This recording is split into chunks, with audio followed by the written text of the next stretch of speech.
y'all. Hey. Not going to stay on here long at all. But I just wanted to talk to y'all today about when it all goes down, whatever may come. Are y'all prepared? And have you shown others how to prepare that are close to you? I'm asking this question because I was the prepper. I was the one that was always prepared for whatever may come. Now that I'm sick, I may have to depend on somebody else to understand what to do if anything happens. I mean, anything. Just like now in certain parts of, I'm going to say the world, the water is contaminated. So if you're sick and you have to depend on water, some people have to put water in their machines and stuff. What would you do? Do you have enough stocked up? You got some people that depend on oxygen tanks. What would you do? Do you have a backup generator?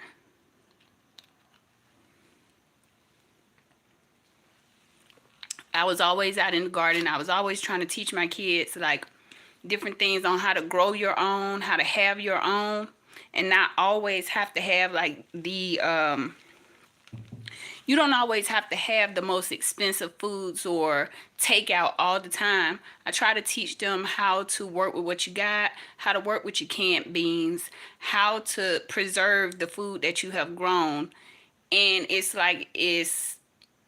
only some of my kids. I want to say maybe one or two of my kids kind of caught on. Good morning, boss lady. Boss lady Denise. So now that I'm kind of down for now because I can't garden, that's one of the things they are very adamant about telling me every time I go in. No digging in the garden, no gardening. And I'm like, that's who I am. I'm the gardener. That's what I do. It's a lot of stuff they don't want me to do. They don't want me to sweep.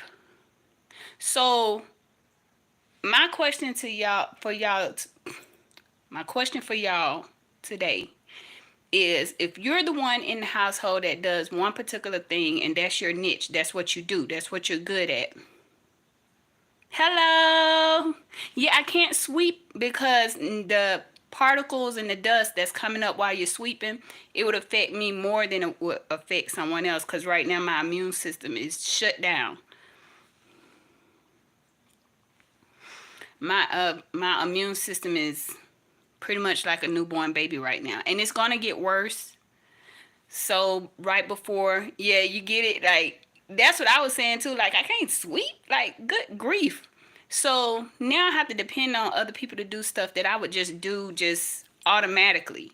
So by me being the prepper in the house, I was the one that was jarring, canning, drying, gardening, constantly cleaning, cooking, and by me having kids that don't want to listen. Now I do have like one adult son that he takes it in or whatever, but you can't force people to learn what you're doing. You just found that out? Oh my goodness, that's like one of the worst.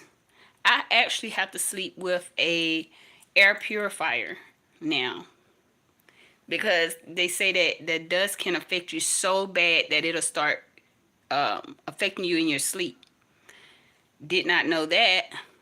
Good morning, Jared Talks. I can't wait to be able to do a talk with you, an interview with you one day. Hopefully we can plan that. Yeah, so I didn't know you had an allergy to dust. I already had an allergy to outside things like what was it? I know it, pollen automatically. Some outdoor trees, things of that nature. But now that my immune system is low, now I can't do normal stuff like sweep, like I said. So the problem with that is if you're the one that's always doing it in the household, if you get sick, can you depend on somebody else to sweep? Or would they just let the dust just lay there and then you're sicker because now you're in a house full of dust? If you're the one that's prepping the food. Hey, Sandra D. Look at me. I'm Sandra D. So I was just thinking that because, like I said, I was the prepper.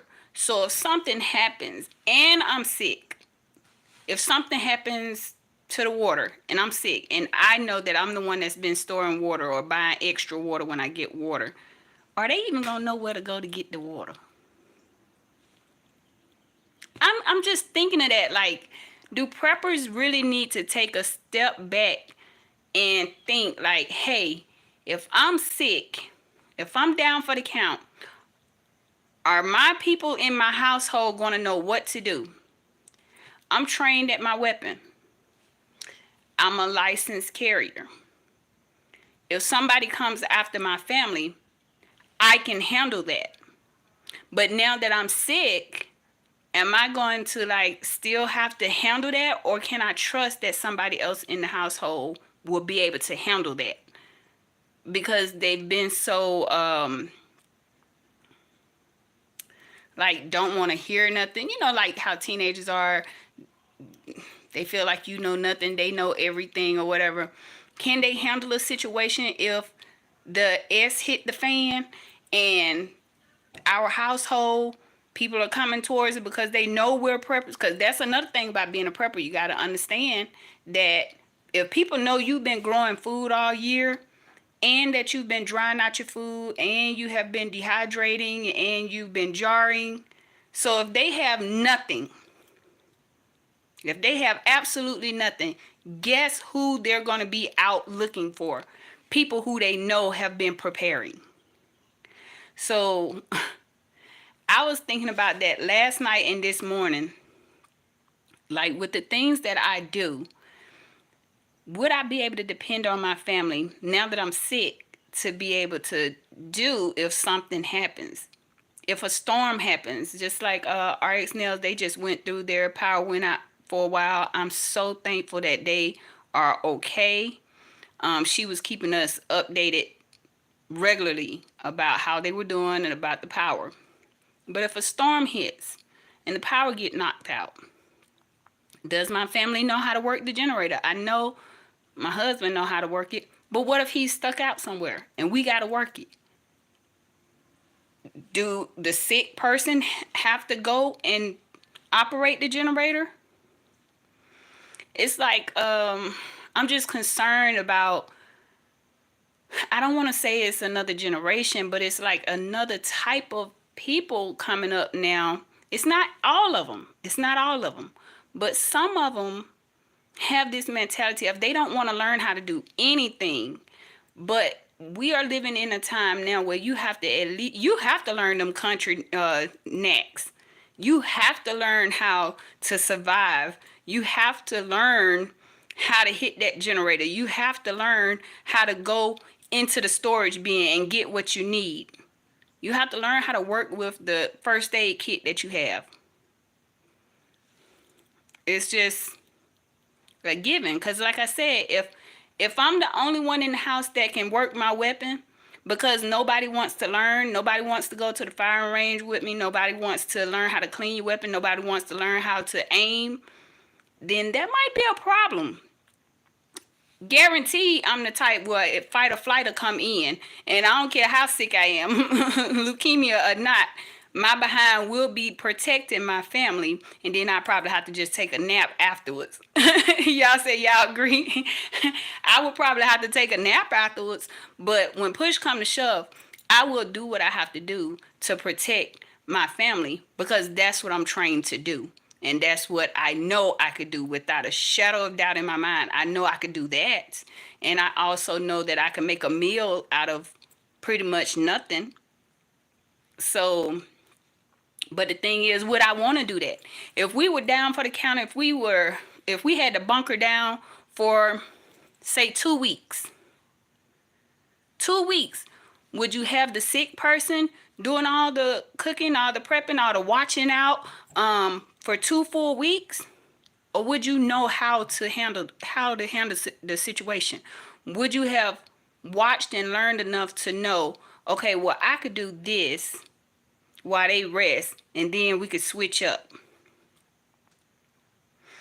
Um, as far as when I'm gardening and everything, and I'm drying my foods out, would my family know how to dry out the food?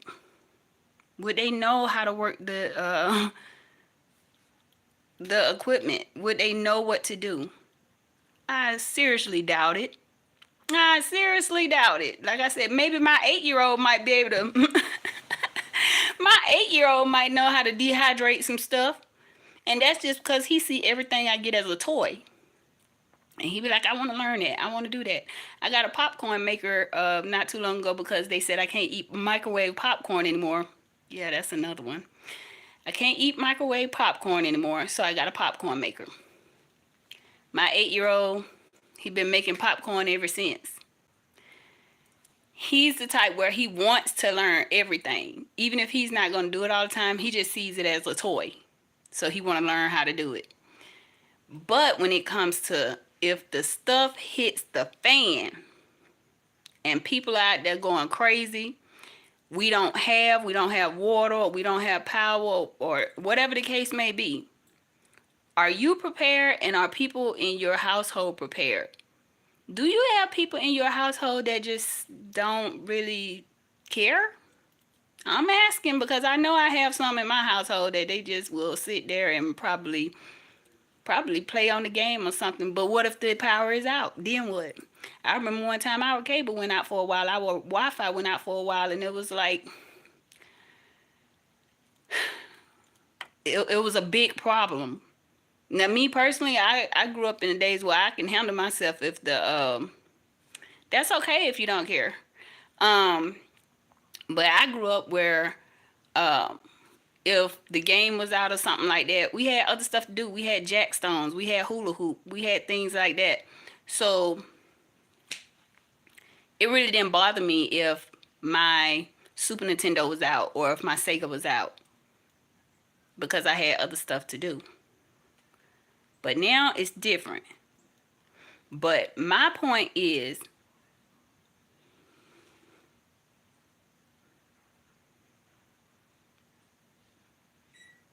thank you for coming to see me.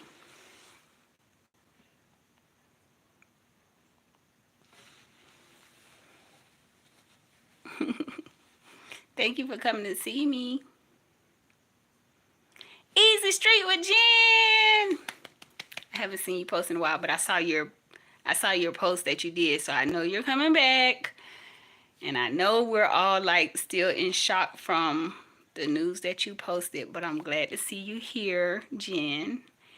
And I hope you're going to tell us about, the celebration that you went to, because I've been seeing it all over the news, and I'm like, I know somebody who went. I know somebody who went. So I was just happy just to brag for you, I guess.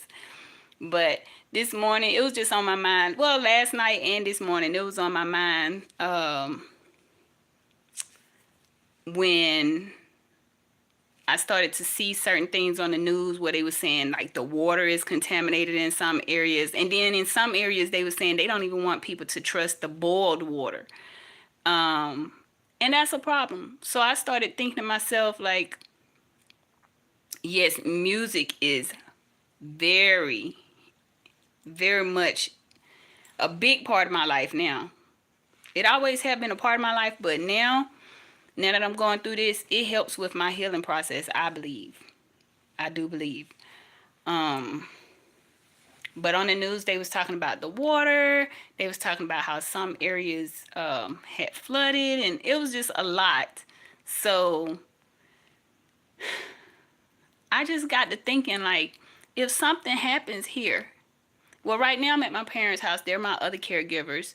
So I go back and forth to different caregivers, depending on when my next appointments are. And I just feel like at my home, if something was to happen, I would still have to step it up. I would still have to step in, step up, and do my part, do whatever I got to do. But when you're sick, it's like you're really hoping that other people will, you know, take the measures to learn the things that you've been doing, or to take what you've been trying to teach them and use it to help the family, or to, but no. Um, but I think that's very important though, especially when you're a gardener. It's like you can try to, you think you're passing something along to your children, like, who was it? Grow Joyfully. Grow Joyfully was sharing that her, I believe it was her grandkids, two of them had shared with her something that they had been growing. And I think that was so sweet, because every kid is not going to do that. You can try to teach a kid all day long, like, this is how you do, this is what, this is how you dry it out, this is how you prepare, this is how you get prepared for the next season. You're glad I have good support. I have wonderful support. Yes, I have to bounce back and forth from caregiver to caregiver. So after I have my transplant, I'm also going to be bouncing back and forth from not only my house to my parents' house, but I'm also going to be bouncing to my best friend's house also. So there's 3 households that I'm going to be tormenting during my healing process. But they're all used to me. So when I come over here, I get to like ramble in my dad's closet, and I get to like cook and watch the expressions on my parents' face when they are like still treat me like a baby. Like they stand over me when I'm cooking, or they're like looking like, what is she cooking? And I'm like 44 and not 4. So that's just funny. I really enjoy being over here a little bit more because it's more peaceful. But that's a whole nother video. But last night I was just sitting here thinking like, oh my goodness, what if that happens here and I'm the only one that knows what to do, because I've been trying to teach people and they just don't want to learn, or they feel like that'll never happen here. That'll never happen to me. That'll never, And it's so frustrating, because then you hear other grown-ups saying stuff like, oh, your kids don't do that because you didn't teach them, or your kids act like that because you let them. And cut the cut the BS. You haven't lived if you think that everything kids do is because of the parents. Everybody knows that you can raise a bunch of kids in the same household and they all might come out different. If you have really lived, you know that. You know that you could have raised all your kids the exact same way, and some might come out one way, some may come out the other way. It's just my job to love them through it all, whatever. You might have one that want to be a doctor. You might have one that say, hey, I don't want to do nothing. It is what it is. But when it comes to trying to teach your family how to prep, how to garden, and how to preserve, if that's not their passion, if that's not their thing, that's one thing. Okay, it doesn't have to be your passion. It doesn't have to be what you love to do, but it's something good to know just in case it comes in handy later. I mean, it was a lot of stuff that I didn't necessarily want to learn how to do when I was young, but it came in handy when I got older. Like I knew the basics. People's passion should be love making. Oh, Jesus. Well, if that's their passion, if that's what they love to do, who am I? Who am I to stand in the way of that? Oh my goodness. Oh my God. Hold on. Wait a minute, Jen. I'm trying to read your comment, but Ray got me on that one. Ray is just being a doozy this morning. What is going on? What kind of breakfast you had this morning? Okay. Pull it back together. I'm going to do a name reveal one day so y'all will know like I really have a long name. I was only exposed to gardening through working with cornfields. Let's say cornfield. Nursery, greenhouse, and summer visits to my grandparents.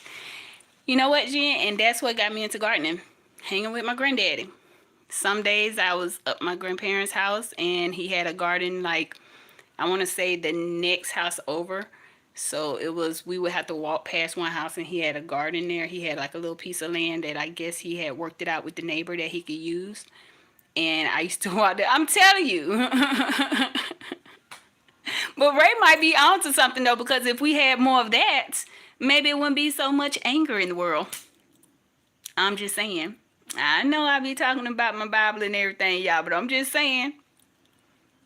Maybe if we had more of that, maybe people wouldn't be so built up with tension. But yes, I used to walk down there with my granddaddy to the garden, and he used to like first when I was first going down there, he would just say something like, "Hold your shirt open." He'll like hold it down at the bottom, and he would just drop little stuff on my shirt, and he'll say, "Okay, take that up to your grandma." Then as I got older, he started, boss like, "Denise, you see what I'm dealing with here?" So when I got a little older, that's when he started telling me different things here and there as we went. He would point things out while we walking in the garden and say, "See, look at that. See, that means something done got into my squash, but you can't hardly tell unless you really inspect it. You gotta look under that. Look, pick that leaf up. Look behind that leaf." Like he used to do little things like that. And I wasn't really paying a lot of attention then, but then when I grew up, I was like, I was noticing the little things that he was teaching me as I was growing up, like something trying to get at it is biting on the leaves. Let me look on the back of the leaves. Let me walk around the garden, and actually I would have a stick like he would have, and I would just kind of pull the leaves up and start inspecting everything.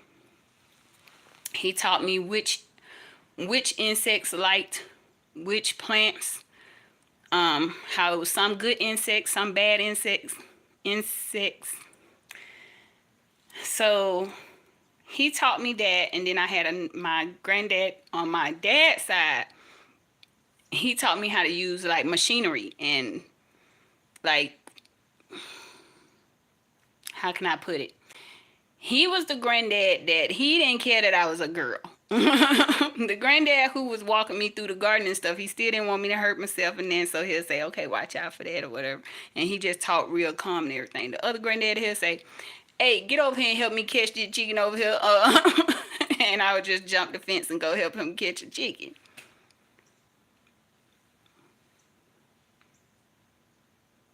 Oh my goodness.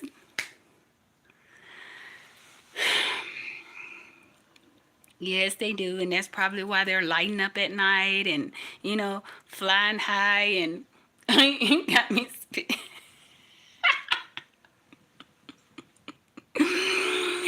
That's probably why. The only time they run into trouble is when they run into us. I'm just saying. You might have a point there. That's probably why they all twinkling and everything, and happy go lucky, and hey, even the words say be fruitful and multiply. I wish I wouldn't have multiplied so many times because they were coming out two at a time. So I had to put an end to it and tell the doctor, "Hey, if they're going to be coming out two at a time, time up. Time up, throw them away." I guess I don't know. I didn't know when to stop, I guess. Oh my God, Jen, you done got Jen started and you know how she is. Oh my goodness. No. No. Oh my God, Jen said she put the insects on him.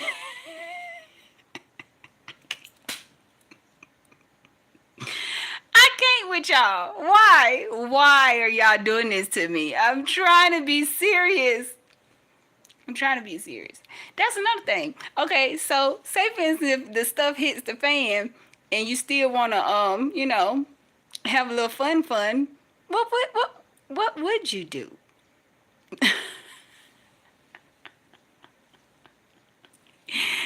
I guess it's time to stock up on protection too. Stock up on protection when you stock up on your water and stuff, because you might get bored and you might, Your husband or your wife might be looking extra yummy that day. So have fun. At least that'll take some of the time away. You know, you go for hours and hours just bored because the TV out, you can't do anything or whatever. Lights out, water not working. Might as well just have fun. Oh God. Okay, that's enough, right? That's enough. That's enough. So, my question to y'all is, if you're the person in the household, and Jen, you just walked right into it and just because I knew once I saw you responding, I'm like, and Jen is the type where she's gonna like really ride this out. But if the stuff hits the fan, and you're the one in the house that knows how to go out to the grill and cook something on the grill. See, that's another thing people skim over when they talk about when stuff hits the fan. Do you know how to work your grill? If you can't cook in your house because the gas is out, the power is out, everything is out, do you know how to go out to your grill and light that grill and actually cook something up? It don't have to be a big fancy meal. It don't have to be, anything big. Do you know how to work your grill? Do you have material? Do you have things around that you could actually start?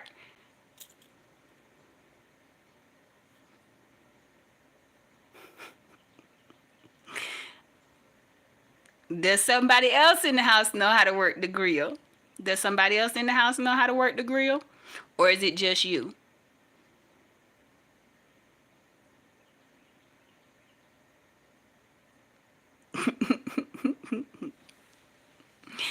Somebody else got to know how to work the grill.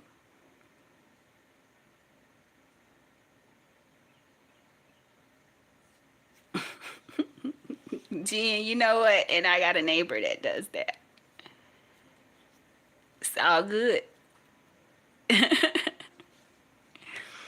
Well, Ray, I hate you live alone. If the stuff hits the fan, what are you going to do? Are you straight? Do you have your stuff together? Do you have your stuff together? If the stuff hits the fan, are you prepared?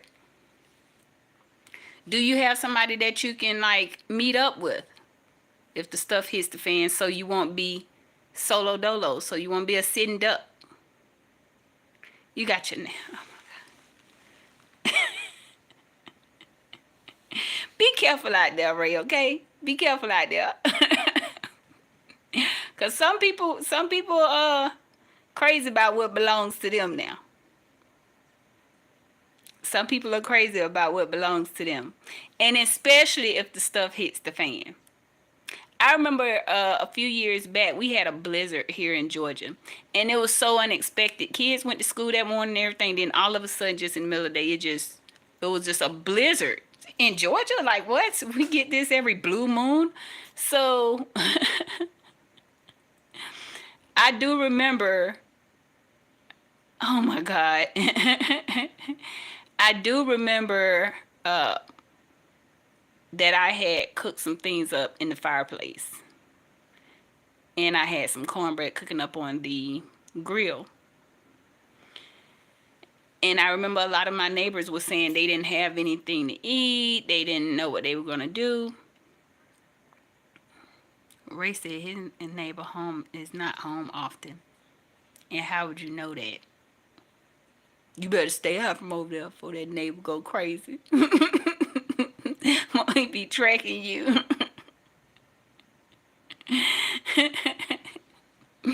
It's an old song. It's an old blues song. I hate to get off track, y'all, but y'all know I love music.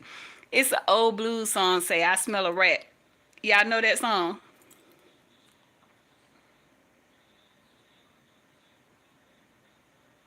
I smell a rat. I smell a rat. A dirty rat. I smell a rat. A two-legged, big-headed, low-down, a dirty rat. Y'all don't know that blues song?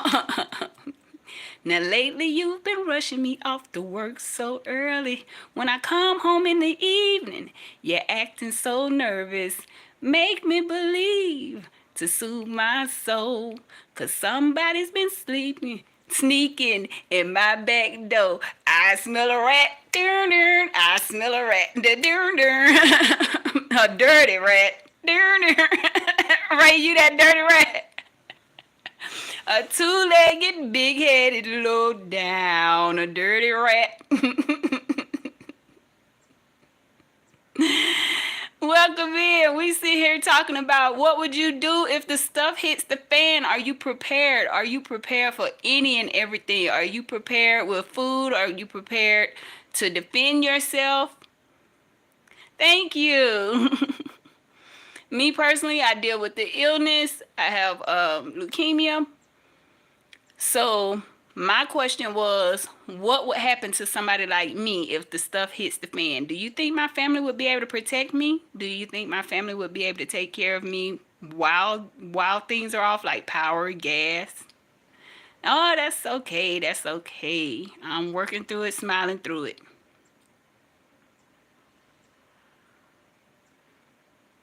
Now, I ain't say all that now. I ain't finna be at peace with nothing if the Most High ain't calling me home. Because if you come to me and trying to take from me when the stuff hits the fan, please understand that my sickness gonna go to the back of my mind. And I'm gonna do what I gotta do to defend my family.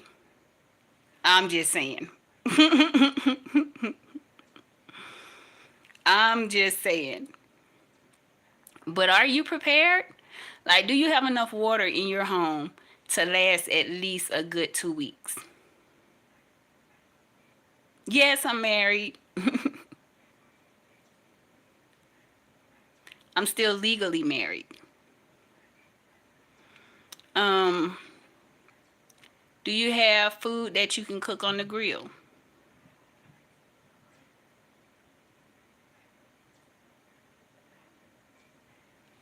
Yeah. Yep, the hot water tank is a good one. But you have to preserve it though. Like once you see everything is shutting down, you got to tell them kids, hey, control yourself. Thank you, Ray. You think my husband is a lucky guy? Maybe you should tell him that. Hmm. As far as foods, do you have food, jarred foods? Do you have canned foods? Not a whole lot to the point where it becomes hoarding. Because some preppers they become hoarders. It's just unbelievable. You're just doing too much now because there's no way in the world. But do you have enough where you and your family could sit around, huddle up? If it's cold, can you huddle up together and can you hit that generator? Like, are you really, really prepared? Beans for 2 weeks. That's a good one to have enough beans. Beans is a very good thing to stock up on if you're a prepper, especially if you're a beginner prepper. Because I've met some people who they would ask me some questions because they just started trying to prep. I say start out small and get little things as you go. Like you said, the beans. If you see some beans on sale, don't go grabbing like 20 cans of beans. Just grab an extra 2 or 3. Put them in your pantry or put them wherever you're going to be storing your emergency stash and switch things out. If you know you already had this can of beans sitting in the pantry and you buy another can of beans, put your old beans towards the front and your new beans in the back so that way you'll go ahead and use what you already had. Then bring your new beans up to the front. Yes, dry beans. It's good to get the dry beans, but please know how to store them good. And that rice.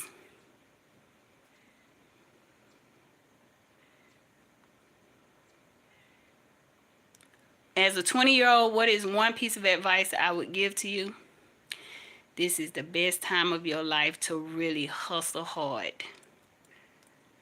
Put whatever you serve, whatever your faith is, stay in that and do everything that will help you in the long run. Don't do short-term goals. Don't do fast money. Don't do quick for now. Think.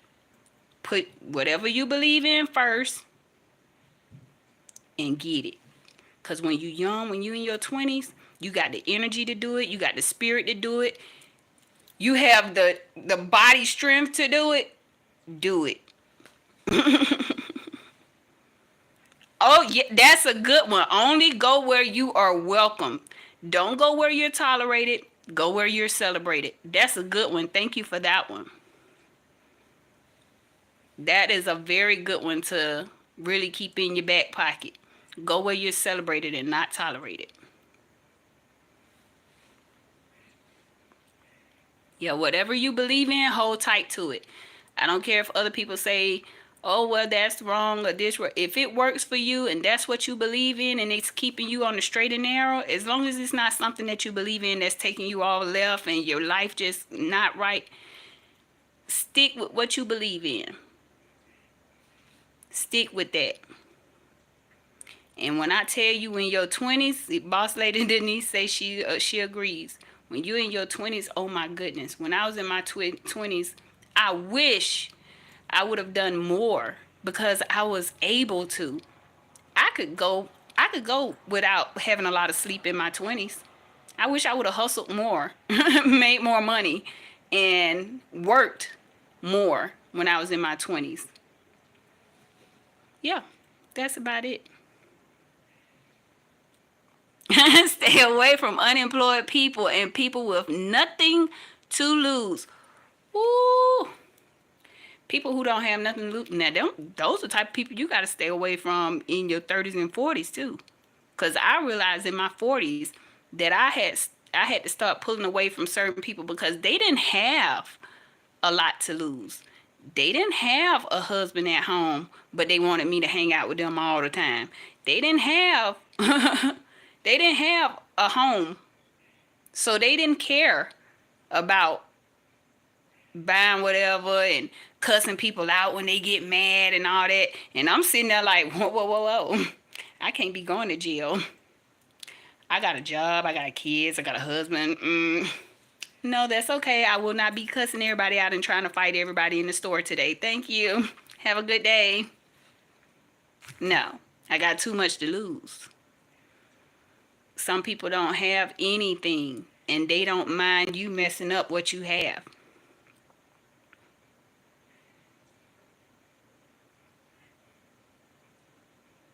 A cab is cheaper than a DUI. That's right. We have so many different cab services now. We have not only the regular taxi cab, but we got Uber and Lyft and all that good stuff. So it's no excuse.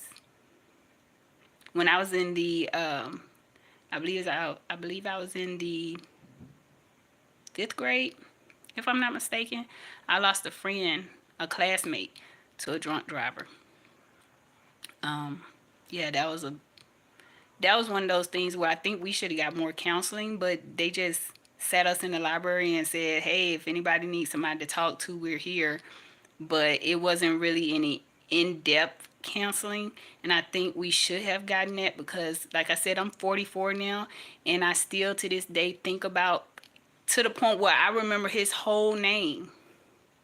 I won't say it here out of respect for his family, but we got the news like it was nothing, like it happened yesterday. HR isn't your friend. They're to protect the company, which they are. Which they are. Your coworkers aren't your friends. Don't share your social media with your coworkers. Don't think they're your friends or whatever. They're not. Documentation and perception is everything. Everything these days are on camera. So if you don't want it to be seen, yeah, just don't do it. Don't do it. I used to have this thing where I would say, if I wouldn't want my mom to see this, maybe I shouldn't be doing it. Okay. Yeah. But yeah, I'm not going to hold y'all today. I just really wanted to talk about the whole prepping thing because I started thinking hard about it when I started looking at the news last night. Because I'm really big on prepping, and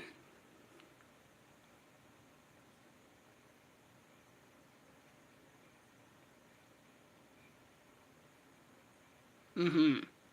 You got some good points. Um, but I just really wanted to touch on that because I really don't see too many people talking about prepping anymore. I see people talking about how to save money at the grocery store and things of that nature, but when it come down to it, do you know how to kill a rabbit? Do you know how to kill a stray rabbit to feed your family?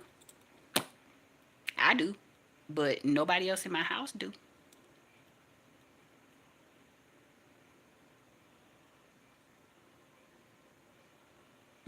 Planning and documentation, that's a good one too. Um, does anybody else in your family know how to take care of you?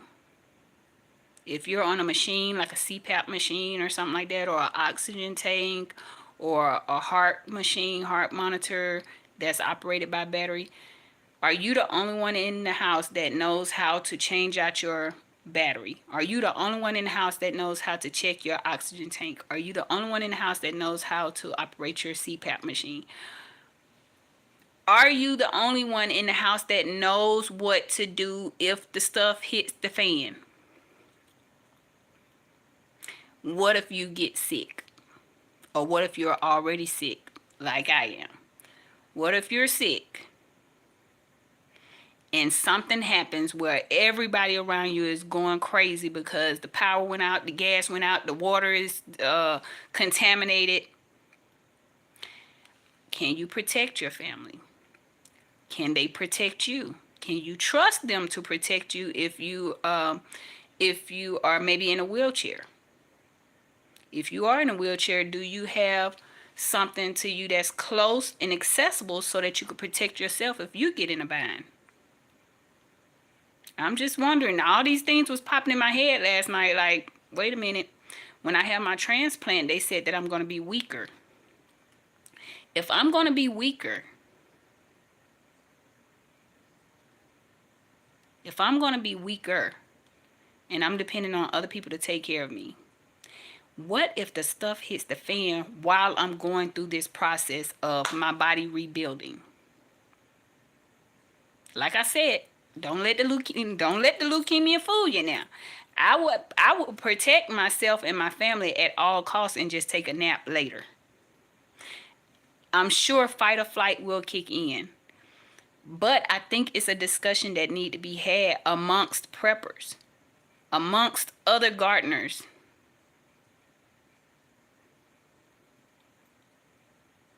amongst other people who love to cook, who enjoy cooking. If you're the only one cooking in your household all the time, and you know what to do if your stove goes out, you already got in your head, okay, I use my flat pan, or I'll hook this up this way.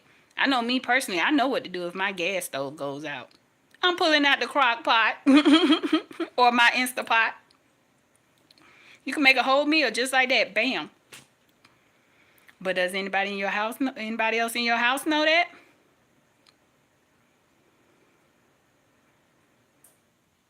Yes, and that's what I was saying about the grill. Does does anybody else in your house know how to work the grill, or are you the only one in the house that knows how to work the outside grill? Yes, the outside grill. It has to be more than one person to really truly survive. Everyone has to be on the same team, on the same whatever. I don't know what I'm trying to say. Just the same thought process. You all have to have something in common where you say, okay, this is what we gonna do. We gotta survive. Cause when I saw that on the news, about all the water and stuff, I was like, whoa, whoa, whoa, whoa, whoa, whoa. Wait a minute. This is 2024. We shouldn't still be dealing with stuff like this. Then you think about all the stuff that's flushed down commodes and thrown into the waters, and you're like, yeah, maybe it is a whole lot of contamination because it's only so much cleaning that they could do.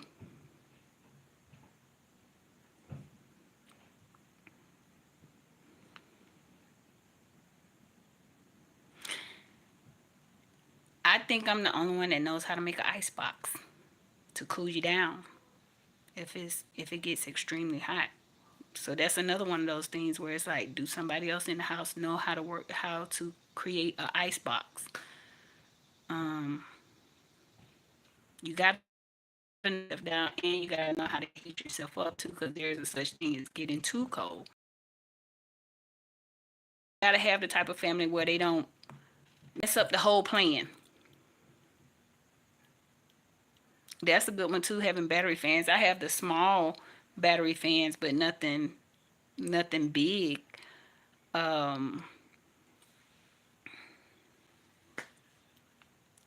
Y'all bringing up a lot of good points, but I just really wanted to bring it to light that I haven't seen a lot of people talking about. Like, what if you have somebody in the house that's sick? I see preppers talking, and I see some of the videos about how to save money at the grocery store if you're a prepper, or how to jar your foods if you're a prepper. But I'm sitting here thinking, like, okay, what if you got somebody sick in the house? What if they're the only ones that know how to do certain things?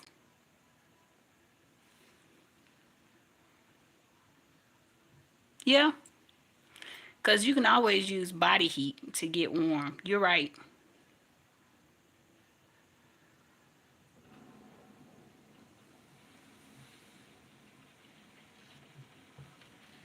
So that was just a question that I wanted to bring up today, because I was thinking about it when I was watching the news, and it's everywhere. It's something going on pretty much everywhere.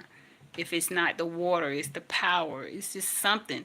Where was it the other day that they had a gas pipe to explode or something like that?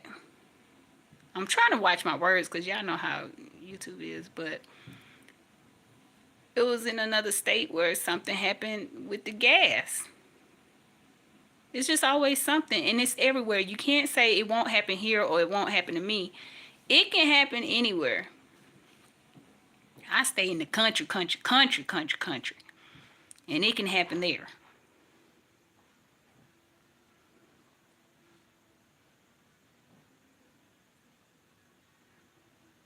Yes, it's good to be a nice neighbor, or be active in a community where people even know you, because some communities they don't even know each other.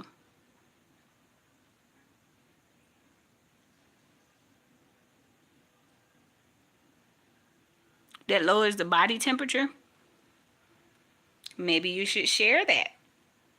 Maybe you should share a video once you see it again and get it together. Share that. That would be a good video. I would watch.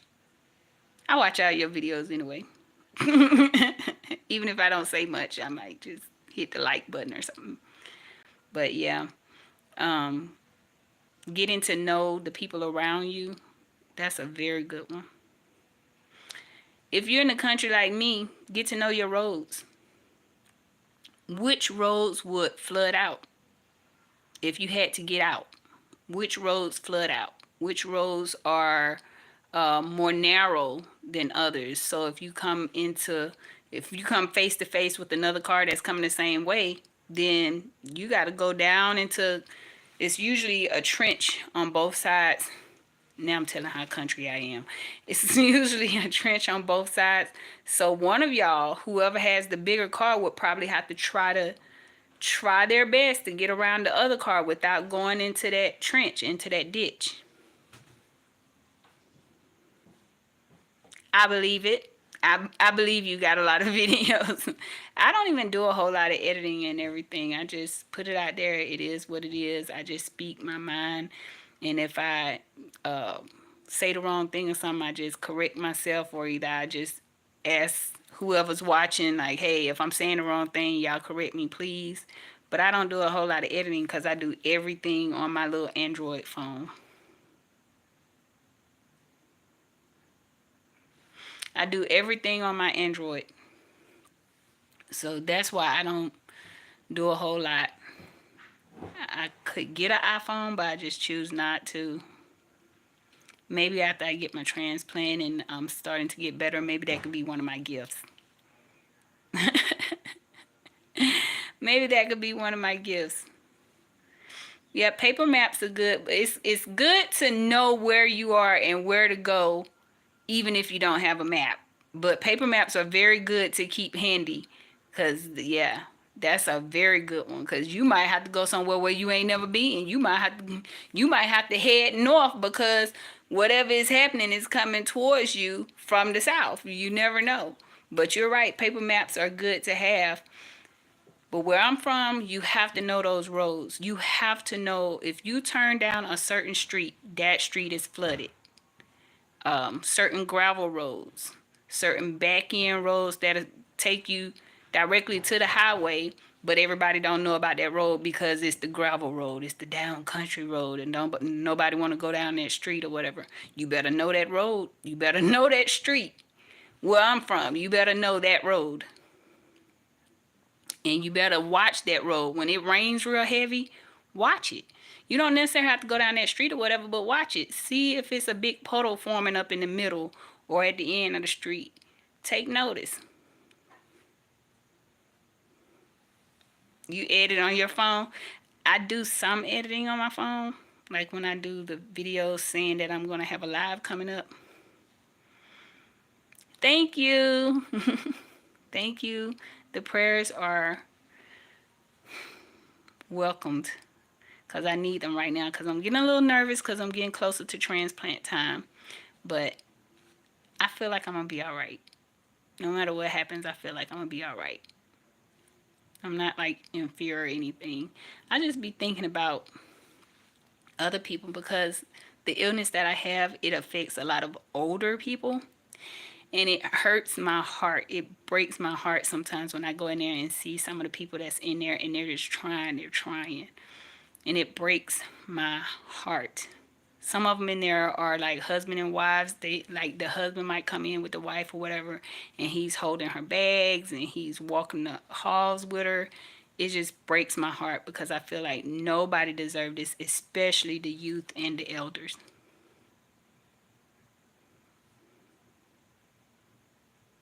Oh, if you're an engineer, that means you pay attention to every little detail. See, I don't. I don't. I had a family member that wanted to be an engineer, and I was like, oh no, I can't. I can't. Yeah, but I'm gonna let y'all go. That's just something that was on my mind, and I really feel like we all should take notice of certain things right now. Just take a look around your house and see if you notice different things that may be of help if the stuff hits the fan. It can be little simple things that you may think are nothing right now, but just look around your house and then get to know your house real good. If you know you got a lot of big bulky furniture everywhere, get to know your house real good so that way if it's pitch black dark and you got to get you and your family out of there, if you got to get you and your family out of there, be able to navigate your way through your house and be able to get directly to your keys or whatever and get the heck out of there. Get the heck out of there. Get the heck out of Dodge. But if where you're at is your safe zone, you know what? What's up with the math problems? Let me know why you say do math problems. Because when someone else saw me like practicing my languages, they said that's good that I was exercising my brain. And then another nurse came in and asked me, did I want a math workbook, like a simple math workbook? Like what? So if you can, let me know, since you said that walk, drink water, and do math problems. What's the whole idea behind it before I let y'all go? Even though I really came on here just to talk about, if the stuff hits the fan and you're the only one in the house that know how to do everything, what's going to happen? What's the plan then? What's the plan if the only person that knows how to turn the generator on? What if that person is sick? Or what if that person can't get to the generator? What if the generator is deep down in the garage somewhere? Can you get to it? Do you know how to turn it on? Do you know where the candles are in your house? Are you the only one that know where the candles are? all that good stuff. So you're not going to tell me about why you say do math problems? Because I promise you somebody told me that when I was in the hospital. When they saw that I like to like read and study, it was like, why don't you try doing math problems? You want like a little easy math book? And I was like, an easy math book? What? They couldn't find one for me that day. They said they had some on the unit, but apparently they had ran out. But I was curious to see what kind of books they were gonna bring up. But anywho,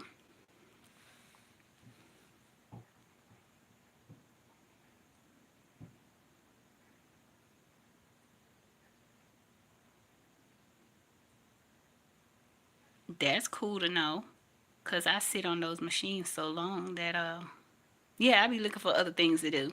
Cause once you do one thing for so long, you get bored. You be like, okay, I'm tired of this one. Something else, please. So I think I may give that math thing a try because that's the second person that has suggested that I do math. Since I love like educational books, and when I get tired of the books, when my eyes start hurting because I wear bifocals, so sometimes when I'm reading a lot, my eyes start to get a little weak. So when I get to that point, I like to watch documentaries. I like watching documentaries on animals like elephants and giraffes, octopus. I just like to see the way they live and learn more about animals. That's what I like to do. It's weird. It's weird. That's why I call myself a nerd. I'm like a self-proclaimed nerd. When I was in school, all my friends used to like reading books like Zane books and books with passion. And I guess he not in here no more. I was just gonna get him, but books about passion and all of that and romance. And I would be sitting somewhere like learning about koala bears. I like to learn about nature. I like to learn about different landscapes, and like I wanted to know more about mountains and living in the desert, how to survive in different areas, how to survive in Antarctic areas or the desert areas. Oh, now I really need to look into that because I'm kind of competitive. So I would love that if you get rewards for passing the levels.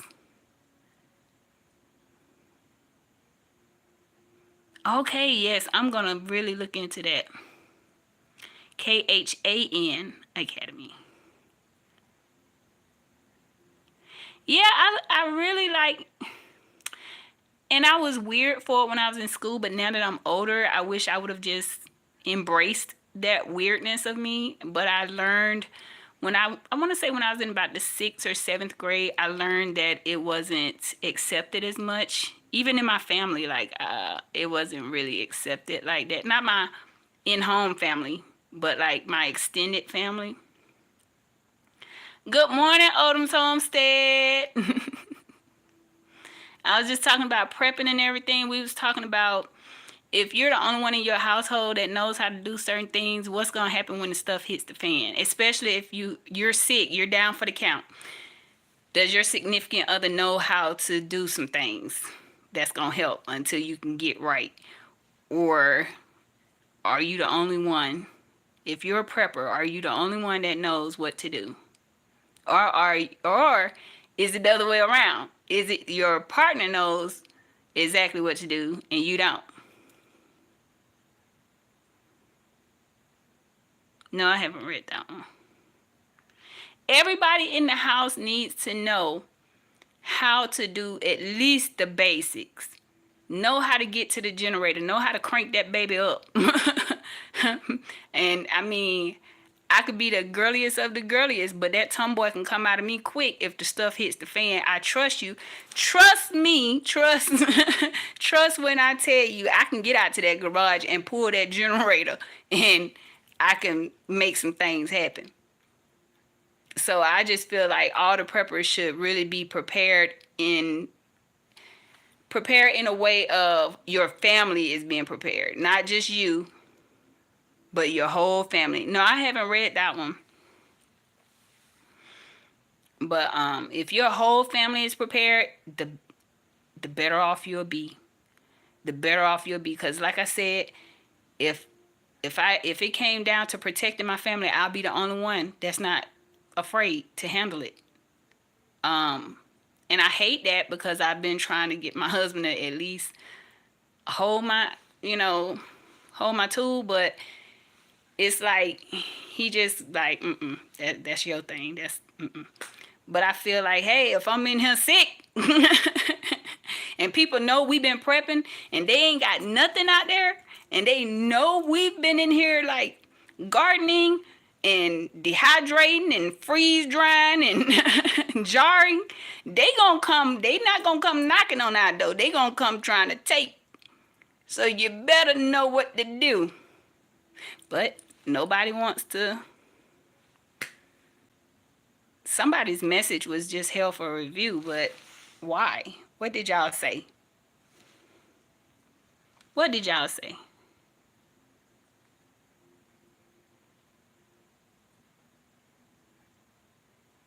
Uh,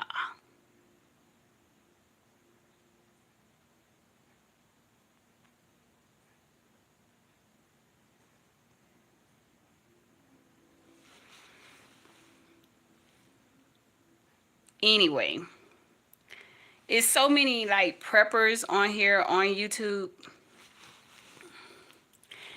and I feel like they really should be stressing right now. Like if you have a family member that's like in a wheelchair, or if you have a family member that may be down for a little bit, maybe sick or something, then you might want to prepare for that too. Just have some things set in place. I don't know exactly what, but like I said earlier, if you know your house has big bulky furniture everywhere or whatever. Okay.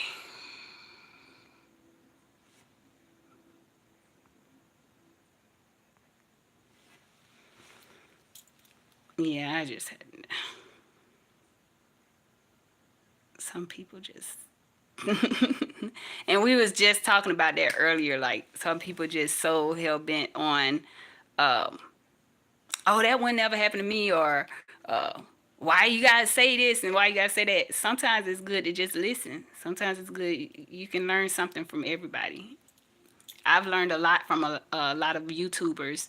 I might not agree with everything they say, but I don't try to bash them or down talk them. That's one thing y'all will see that I do not do. I don't bash or down talk nobody or their methods or whatnot. When it come down to prepping, either you gonna listen and take a little bit of advice here and there, or either you won't. It can happen to anybody, anywhere. You don't even have to be a prepper. You don't even have to be a prepper. If the stuff hits the fan, if the weather gets bad and the power and stuff go out, and you just got some extra candles that you got from the dollar store, you just happen to have some candles around the house, it can happen to anybody. But a lot of people have the mentality of it'll never happen to me, it'll never happen here. Like I was saying, when we had that big blizzard that time, we all just knew we wouldn't have no blizzard because it never snows here. We had a blizzard and it tore everything up. I went out there, like it was so bad that I had to wait 2 days to go out into my yard, and it destroyed everything. My garden was tore up. I had a red big gazebo out there where I call my chill spot. It had blown all over to the privacy fence. It was banged up, bashed up. I mean, you would never think that though. We don't get snow here, but we got a big blizzard that year. So it's like when people are like, oh, don't do this, don't do that. Okay, that's fine. That's your train of thought. But me personally, I get a little nugget from a lot of people on YouTube. So I'm grateful that some people share their knowledge. Cause I might not, like I said, I might not agree with everything certain people say, but it's you could pick up a little bit of knowledge here and there, and that's the whole point of it all. That's the whole point of what YouTube used to be. It used to be where if somebody knew how to do something, they get on here and they show you.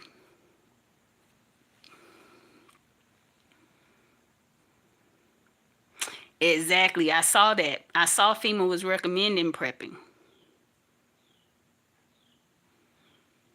They put out like a advisory or something like that. And Odom, what you say? I'm so grateful that it was people that didn't listen to the naysayers and got on here and they actually talked about how they plant certain things or how they preserve certain things. Cause that's how I learned.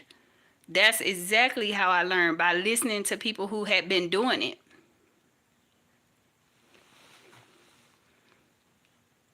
And if you got family members in your house that have this condescending type of attitude, like one of the viewers just said something about, how about have family with brain or something like that. See, that's one of them family members that'll kind of get you caught up. Because you'll be trying to do something and you're trying to work together and you got that one family member that's like, y'all dumb or y'all this and y'all that. Stay your ass here. While we make a move on it. Oh, and by the way, we taking all with us. So I don't know what you're gonna be sitting here looking like a sitting duck. Stop talking down on other people and learn how to just listen sometimes.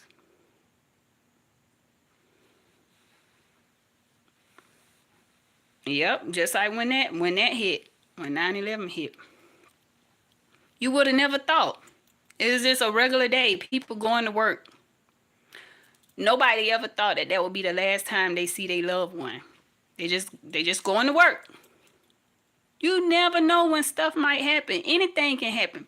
Like I said, I was watching the news last night and they were talking about contaminated water. And then they started saying, don't even use the water if you boiled it.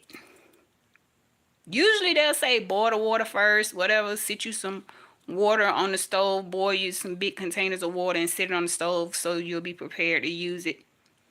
This time they said don't even use it if you boiled it. Don't even put it on your skin. What? What?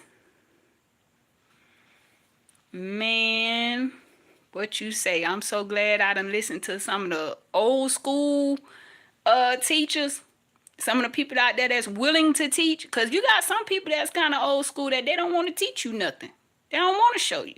Because they feel like if I show you, then you'll know, you'll know what I know.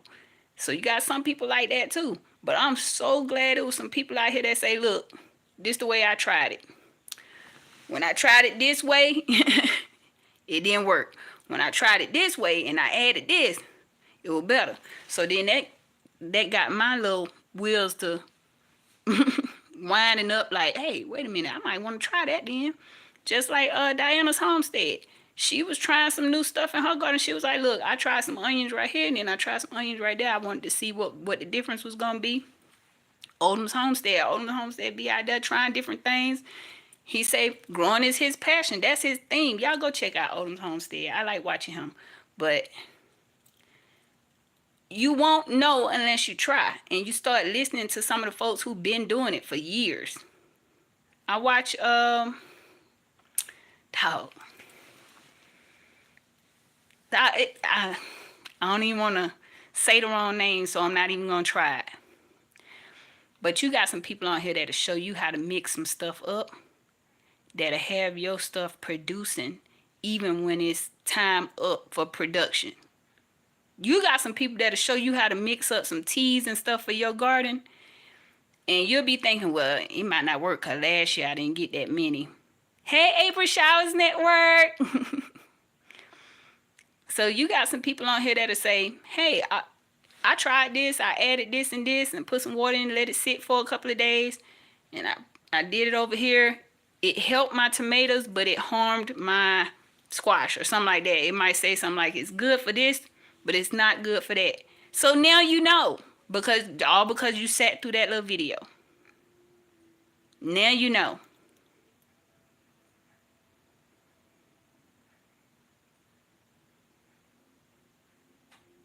Cooking. A lot of people don't listen about cooking now. I watch them old school cookers. I like watching people who gonna tell you, okay, now you don't want to do this, do it like this. I don't watch people that just saying they know what they doing and then the food like be looking like, huh? What? I was a grandmama's child. I used to sit at my grandparents' house just because I like to take it all in. You know what I'm saying? Like, have you ever walked with your grandparents? Have you ever sat somewhere with your grandparents and just listened to them talk? 3 of my grandparents are gone on now. I just got one living. But when I was a little girl, listening to my grandparents has saved me. Because when I got older, thank you, Easy Street with Jen. Yeah, but when I got older, some of those things that they used to tell me started coming back, hit me in the face. I find myself saying some of the sayings that they said.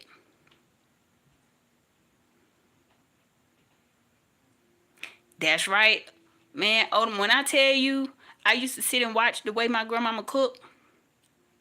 And I used to get excited every time I saw her bring out this big old green Tupperware bowl. Because when I saw her bring out that big green Tupperware bowl, I knew we were finna eat dressing. I loved dressing. And now I think I have perfected her dressing because I watched her so much that now I can make dressing with my eyes closed. But that was back in the day when they used to start cooking like the day before or something. They would go ahead and make their cornbread that day before. And then that next day when they start prepping they dressing, they would crumble up that day old cornbread in their big Tupperware bowl and then start slowly but surely adding their ingredients. And when I tell you, if I didn't sit and listen to my grandparents, I don't even think I would know how to make dressing today. Hot water cornbread, you name it. Yes, that's why I said, have you ever just sat with your grandparents or just walked with them because they are the best storytellers.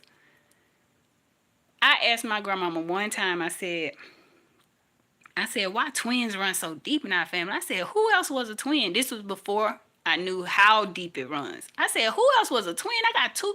Well, that was when I had one set of twins. And then I said, Daddy is a twin. And I started just going down in the family. I was like, cousins, twins. My aunties are twins. She said, and my daddy was a twin. And she went into this whole long story about how her daddy was Cherokee and how him and his twin had long hair. And the only reason why she knew one twin from the other is because one twin had goals in his mouth because his teeth had gotten bad. So that's when that whole trend was really when you had bad teeth. So instead of putting caps, it was like gold caps. So she said that's the only way she knew them apart. And she went into a whole long story about how she used to sit up in the tree and watch them come up the long driveway. And she didn't even know which one was her daddy until they smiled. I was like, okay. But yeah, they are some good storytellers, them grandparents, I tell you. But I learned a lot from her too. And there have been some days where I would say like, I don't need to know that because I like to eat such and such. I like to eat this and I like to eat that. Please. When the stuff hits the fan, and it don't have to be nothing major. People think when you say when the stuff hits the fan, it's got to be like the whole world is just in total chaos. It could be something as simple as y'all have a bad storm. If you have a bad storm, can you think logically to say, I can cook something up using this? Or we can eat this real quick, or we can all go to the same room. If it's cold, we can all go to the same room. That way we'll have body heat, whatever, and just chill out.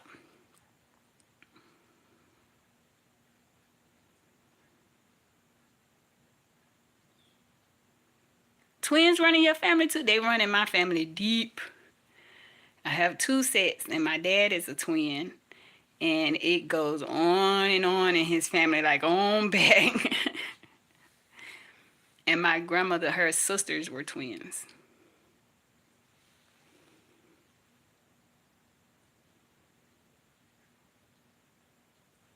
You just came in here.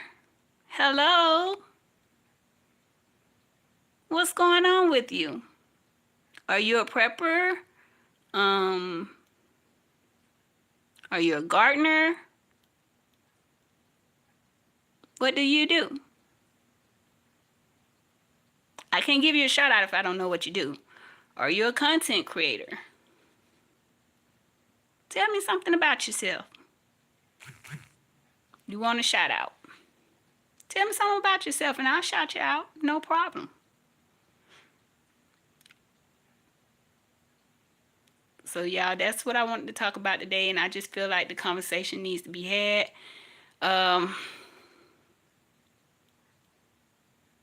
Would you be able to get around your house if it's pitch black dark? South Africa, welcome in. Are you a content creator? What do you do? Welcome in.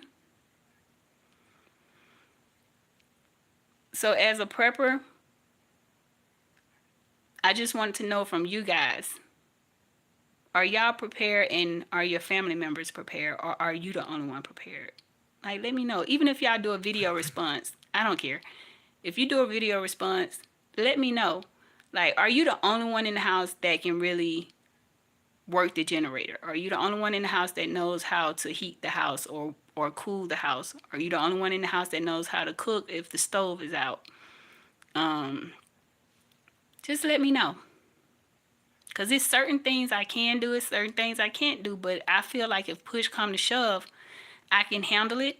But by me being sick, do I want to always handle it? But that's it, y'all. Thanks for hanging in there with me.